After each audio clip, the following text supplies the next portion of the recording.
किसानों और सरकार के बीच छिड़े घमासान को खत्म करने के लिए सुप्रीम कोर्ट ने जिस कमेटी का गठन किया, शुरुआत से ही उसे लेकर सवाल उठने लगे थे। अब 4 सदस्यों वाली इस कमेटी से भारतीय किसान यूनियन के नेता और पूर्व राज्यसभा सांसद भूपेंद्र सिंह मान ने खुद को अलग कर लिया है। एक चिट्ठी लिखकर भूपेंद्र सिंह ने सुप्रीम कोर्ट का आभार जताते हुए कमेटी से अलग होने का ऐलान किया है। उन्होंने लिखा है, मैं हमेशा किसानों के साथ खड़ा रहूंगा। एक किसान और संगठन का नेता होने के नाते मैं किसी भी पद का त्याग करने को तैयार हूं। मैं पंजाब और देश के किसानों के हितों के साथ किसी तरह का समझौता नहीं करूंगा। मैं समिति से खुद को अलग कर रहा हूं और मैं हमेशा अपने किसानों और पंजाब के साथ खड़ा रहूंगा। अब आपको वो कारण बताते हैं जिनकी वजह से भूपेंद्र सिंह मान को यह फैसला लेना पड़ा। दरअसल कमेटी में नाम सामने आने के बाद किसान संगठनों के साथ विपक्षी नेताओं ने सवाल खड़े किए।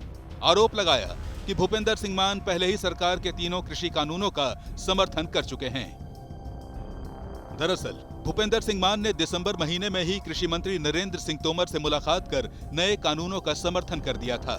हालांकि उन्होंने कुछ संशोधन भी दिए थे जिन्हें सरकार ने मानने पर हामी भर दी थी। इनमें एमएसपी पर लिखित गारंटी देने को कहा गया था। हालांकि अब किसान नेताओं ने भूपेंद्र सिंह मान के इस फैसले का स्वागत किया है।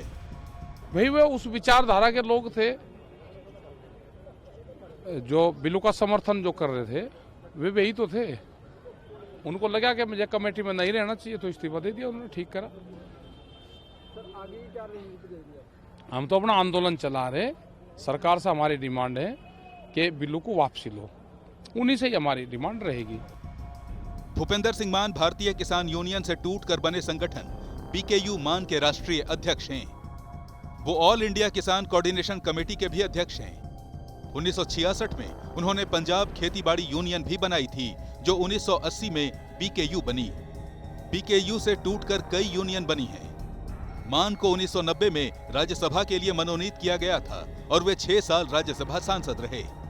भूपेंद्र सिंह मान के इस कमेटी से अलग होने के बाद अब समिति में सिर्फ 3 सदस्य बचे हैं। इनमें अंतर्राष्ट्रीय खाद्य नीति अनुसंधान संस्थान के डॉक्टर प्रमोद कुमार जोशी, कृषि अर्थशास्त्री और कृषि लागत और मूल्य आयोग के पूर्व अध्यक्ष अशोक गुलाटी, शेतकारी संगठन के अध्यक्ष अनिल धनवंत का नाम शामिल है। कमेटी की पहली बैठक 22 जनवरी को होनी तय हुई थी। किसान और सरकार के पक्ष सुनने के बाद कमेटी अपनी रिपोर्ट 2 महीने के अंदर अंदर सुप्रीम कोर्ट को सौंपेगी। लेकिन पहली बैठक से पहले ही कमेटी से एक सदस्य ने खुद को अलग कर लिया है। सवाल यह है कि अब आगे सुप्रीम कोर्ट और सरकार का क्या कदम होगा? क्या कमेटी में किसी नए नाम को शामिल किया जाएगा?